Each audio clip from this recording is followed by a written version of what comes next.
The greatest is gone. Muhammad Ali, three-time heavyweight champion and arguably the world's most famous athlete, died last night at a Phoenix area hospital. He was 74 years old. At first, it sounded like nothing more than another rumor, a whisper in the corners of online forums, in hushed conversations between researchers, a tale that felt too strange to be real. They said Muhammad Ali's tomb was not like any other, that it held secrets, things that no one could explain, things that blurred the line between science, faith, and legend. For years, these claims were dismissed as fantasy. The kind of wild story people invent when speaking about a man who had already become larger than life. But then, quietly, petitions began. Biologists, archaeologists, religious scholars, even physicists pushed for an unprecedented investigation. Most requests were ignored. Yet the persistence of those whispers grew stronger, until the unthinkable happened. Permission was granted to open the tomb of Muhammad Ali. The decision alone was controversial. To disturb the resting place of one of the most beloved figures of the 20th century was no small matter. Security was tight, secrecy even tighter. No cameras, no leaks, just a select group of specialists brought in under strict instructions. What they discovered inside changed everything. The stone slab was removed with almost ritual precision. The air was still, heavy, and silent.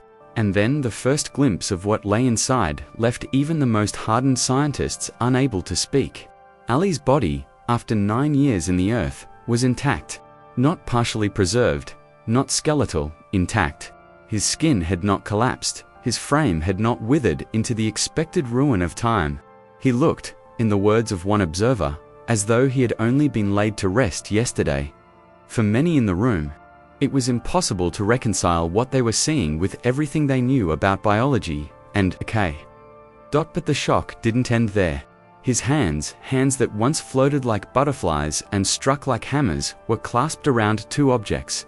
One was a miniature boxing glove, carefully crafted, seemingly untouched by time. The other, a small Quran, leather-bound and immaculate, with a faint inscription on the first page. It was Ali's handwriting.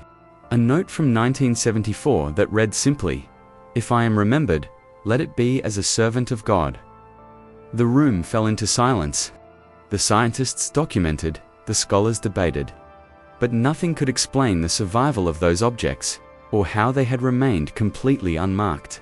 Forensic specialists searched for embalming chemicals, there were none. Ali had been buried according to Islamic tradition, swiftly, without preservation. Yet what lay before them was not a body surrendering to the earth, but one seemingly untouched by it. News of this discovery was never meant to leak. But it did, and once the first whispers escaped, they spread like wildfire. The world demanded answers. Scientists tried. Soil samples were analyzed, revealing unusually low oxygen levels around the grave. Perhaps, they suggested, the lack of oxygen slowed decomposition.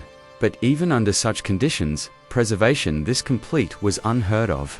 A forensic taphonomist from Tehran, Dr. Linda Farouz, admitted, "We can explain parts of what we see, but not all of it. In scientific terms, this is borderline miraculous." Religious leaders offered a different explanation. In Islam, there are stories of the Awliya, the pious servants of God, whose bodies are spared the touch of decay. To some, Ali was no mere athlete but a spiritual warrior, a man who carried faith as fiercely as he carried his fists. An imam in Chicago said it plainly, "The world called him the greatest, but God knew him as a servant, and so the earth would not consume him." But, as always, mystery fuels speculation. Fringe theories flooded the discussion. Some claimed electromagnetic fields had been detected near the tomb. That sensors picked up strange anomalies, as if time itself behaved differently there. Others believed Ali had been buried with secret herbal compounds, remedies tied to African traditions that resisted decay. And of course, the conspiracies came to claims of a decoy grave. Government intervention, even the suggestion that Ali himself had not been fully human. Outlandish, yes, but in the world of Muhammad Ali, even the unbelievable seemed somehow possible to understand why these stories took such a hold. One has to look back at the man himself.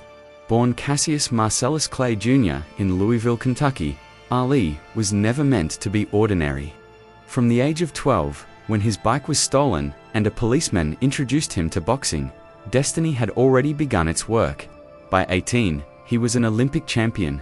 By 22, he shocked the world by defeating Sonny Liston, claiming the heavyweight crown with a grin and a shout that echoed across the globe. "I shook up the world." But Ali was not just a fighter in the ring. He was a fighter of systems, of prejudice, of war itself. When he changed his name to Muhammad Ali, he rejected what he called his slave name, embracing Islam and his own identity with a defiance that was as much spiritual as it was political.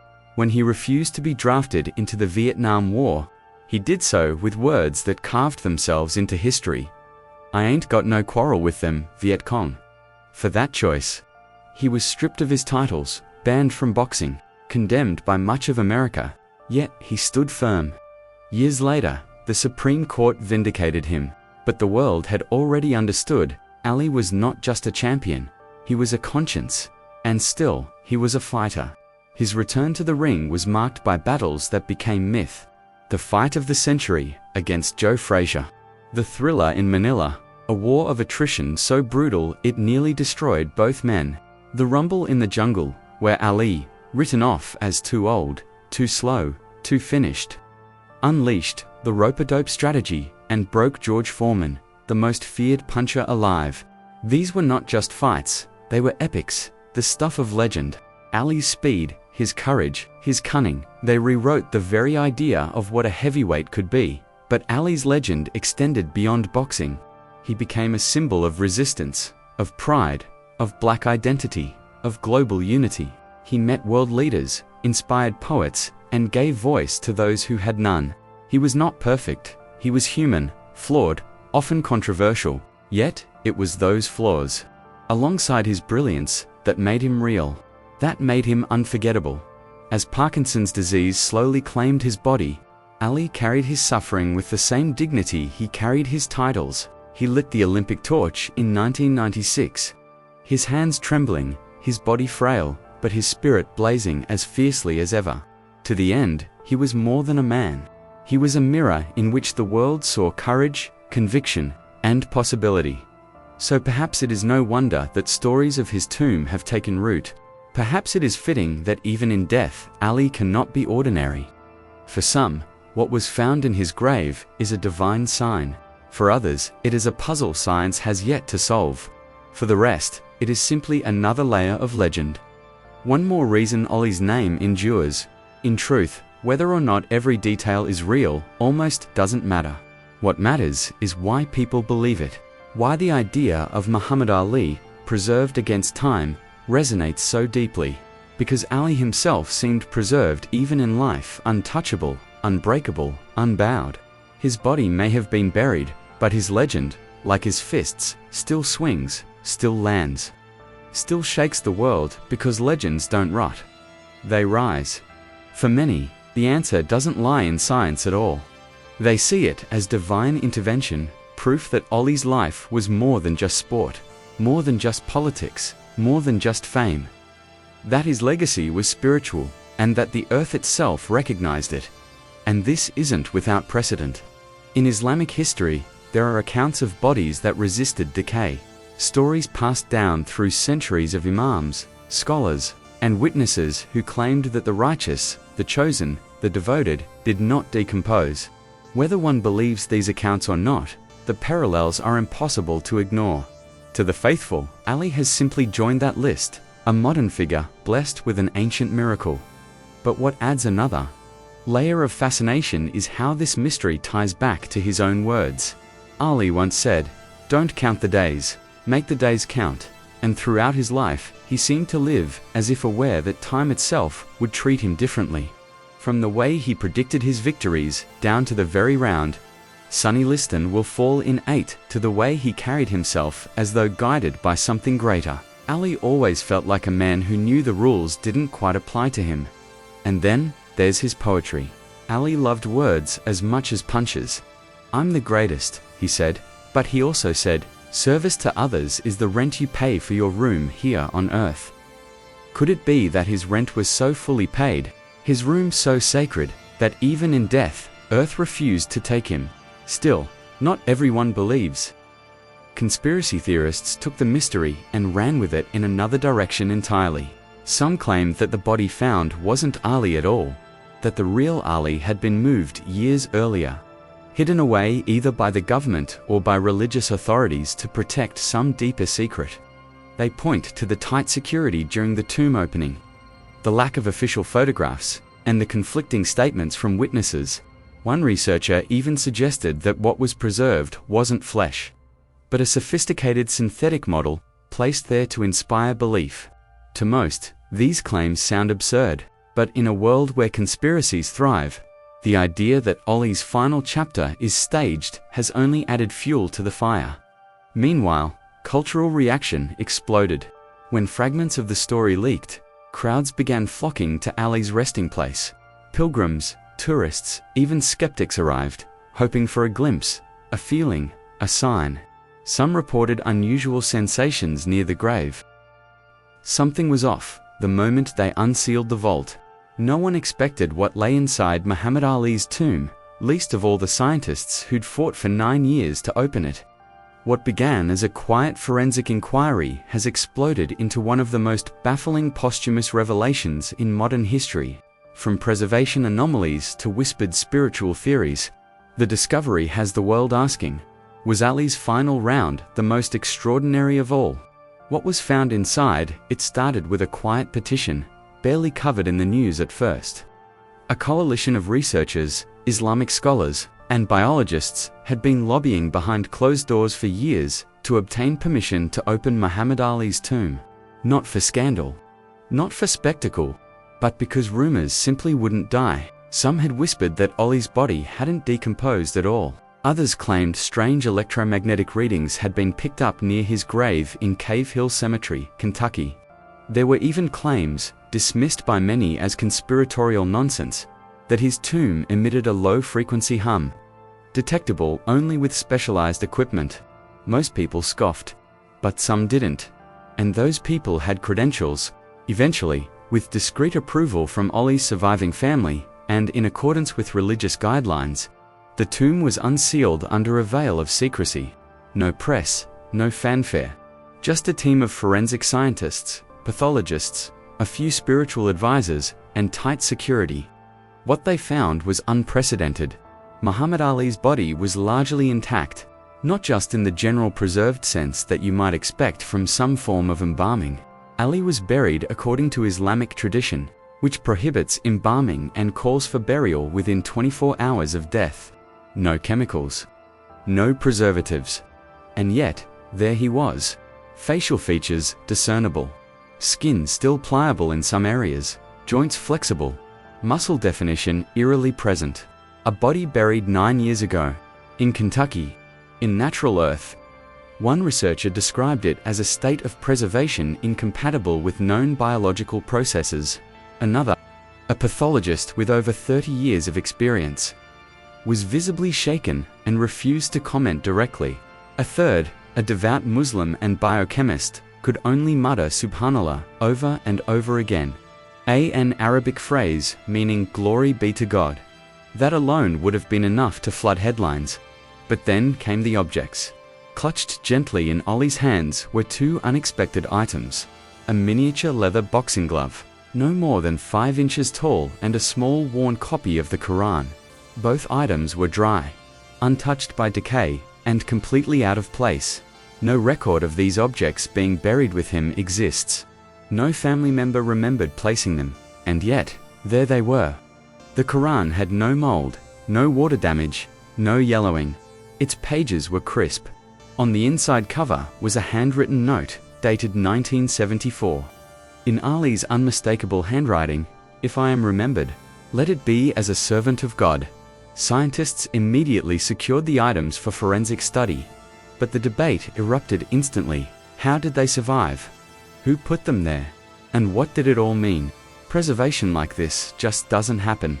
According to Dr. Linda Farouz, a forensic taphonomist who specializes in human decomposition, even in the most ideal natural conditions, dry, cool, and oxygen poor, still looking at soft tissue breakdown within a year. 9 years. This is borderline miraculous. Her team ruled out embalming within days.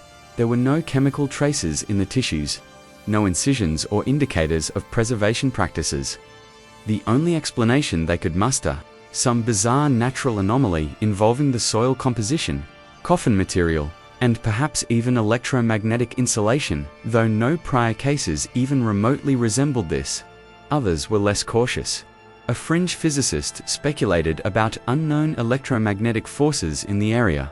One Islamic scholar suggested the body may be among the elite, the spiritually elevated, whom, according to some interpretations, God protects from decay.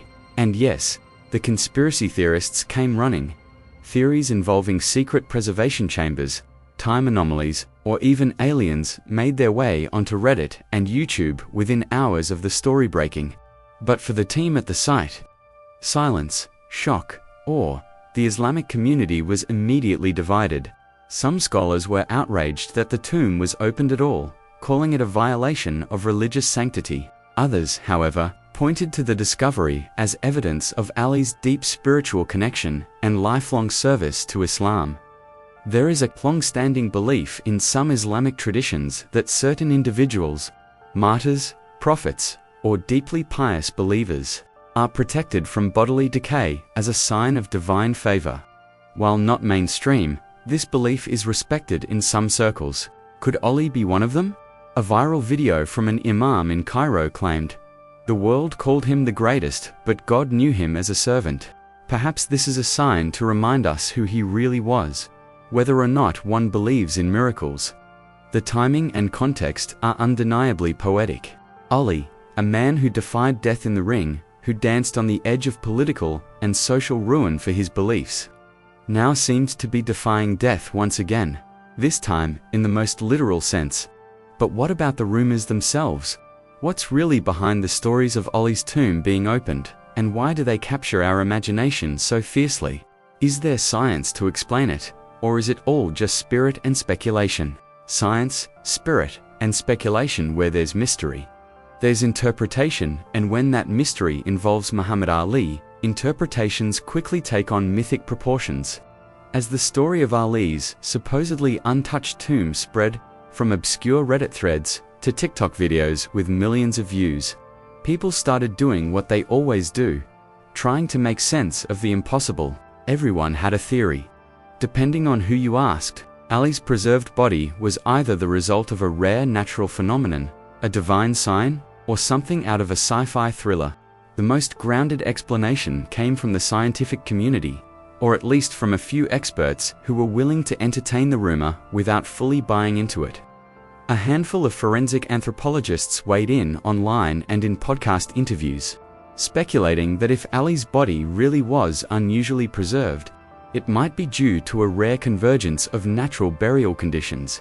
One anonymous source on a podcast called Behind the Veil suggested that certain types of soil, cool, dry, and oxygen poor, could dramatically slow decomposition.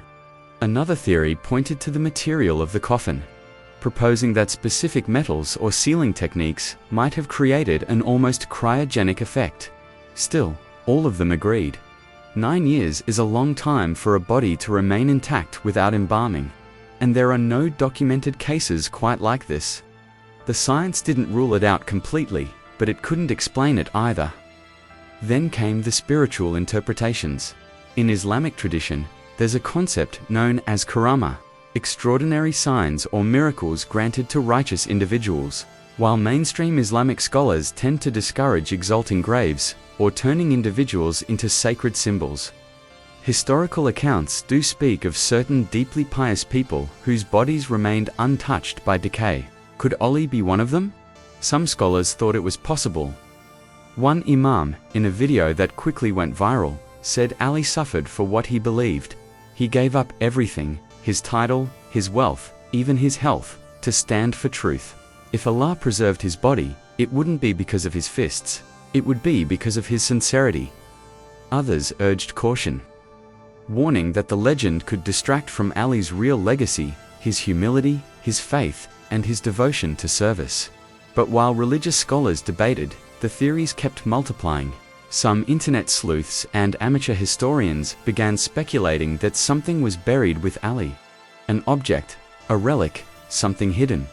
A few suggested he may have been buried with herbal compounds passed down through African traditions that are said to slow decay. Others floated ideas rooted in Islamic mysticism, claiming the involvement of ancient preservation practices long kept secret. More speculative voices asked whether Ali's international connections, particularly in Egypt, Saudi Arabia, and Nigeria, could have exposed him to spiritual or scientific methods unknown to the Western public. None of it could be proven, but that didn't seem to matter. The speculation only deepened the sense that something bigger might be at play.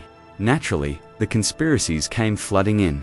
One theory claimed that the US government had secretly opened the tomb under the guise of a scientific study, perhaps to test long-term burial conditions for future space missions. Another said the body was gone entirely, that the public grave was a decoy, and that Ali had been reburied in secret. One YouTuber, with dramatic music and slow zooms on grainy images, argued that Ali had been an angelic being and that his body simply couldn't decay because it was never fully human. As ridiculous as some of these theories were, they reflected something true. People were still fascinated by Ali, even in death. He was larger than life and his story was still being written. What all of these interpretations had in common, from the spiritual to the scientific to the conspiratorial, was a desire to make sense of something that felt extraordinary. Whether or not Ali's tomb was ever opened didn't seem to matter as much as the idea